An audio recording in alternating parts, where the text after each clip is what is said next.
ये अभी हमारे साथ हैं जी पीर सैयद मुतवक्किल रब्बानी साहब फ्रॉम क्वींस और माशाल्लाह इन्होंने बहुत ही अच्छा हमारे बारे में इन्होंने बताया कैंडिडेट के बारे में। Let's see in the video, देखते हैं, आपको बताते हैं सारा। दे बेंगाली दे जब रेडी हो गए चलो। আসসালামু আলাইকুম রহমতুল্লাহ বরকাতু। আজকে আমরা এসেছি আমাদের খানকা শরীফ,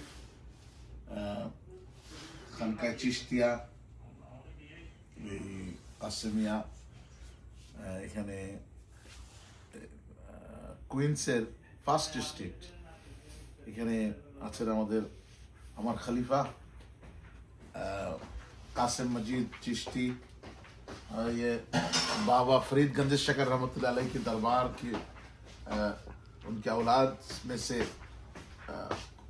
कासिम फरीदी साहब और डिस्ट्रिक्ट असेंबली 44 मेंबर जो कैंडिडेट है हमारे इश्तियाक अहमद साहब, तो उन्हीं आছেন इंशाल्लाह। आरो भाई चौधरी अरशाद साहब, তো ইনশাল্লাহ আমি যারা আমাকে দেখছেন সবাইকে আমি অনুরোধ করবো ইনশাল্লাহ আমাদের ডিস্ট্রিক্ট 44 অ্যাসেম্বলি মেম্বার আমাদের যে ভাই আছেন ব্রুকলেনে, ওনাকে আমাদের যারা আছেন মুসলমান যারা রয়েছেন, তারা আমাদের কমিউনিটির যারা রয়েছেন, তাদেরকে সবাইকে অনুরোধ করবো ইনশাল্লাহ তিনি আসলে আমাদের মুসলমানদের জন্য, মুসলমান যখনই আসবে তখন সার্বজনীন সবার জন্য কাজ করবে, শুধুমাত্র মুসলমানদের জন্য নয়। হ্যাঁ, তা মুসলমান, অমুসলমান, খ্রিস্টিয়ান, জুইস যারা রয়েছে সবার জন্য, মুসলমান সবার জন্য, ওয়াল ইন ওয়াল।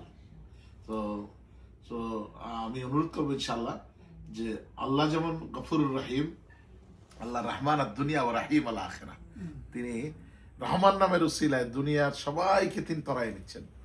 আর যারা আল্লাহকে মানবে তাদের জন্য রাহিম আল আখেরা, আখেরাতে তাদেরকে আল্লাহ পাক তরাই নিয়ে যাবেন। তো এই জন্য অন্য জাতি ধর্ম যারা রয়েছে সবার জন্য, জাতি ধর্ম বর্ণ নির্বিশেষে সবার জন্য মুসলমানরা কিন্তু কাজ করবে, এটাই স্বাভাবিক। তো সেজন্য আমি ওনার উনি যেন আসতে পারেন সেই জন্য আপনাদের দৃষ্টি আকর্ষণ করছি, এবং আপনাদের সবার, বিশেষ করে আমাদের ক্যান্ডিডেট ওনাদের সবার সুস্বাস্থ্য এবং দীর্ঘায়ু কামনা করে আপনাদের থেকে বিদায় নিচ্ছি। আসসালামু আলাইকুম রহমতুল্লাহি ওয়া বারাকাতুহু।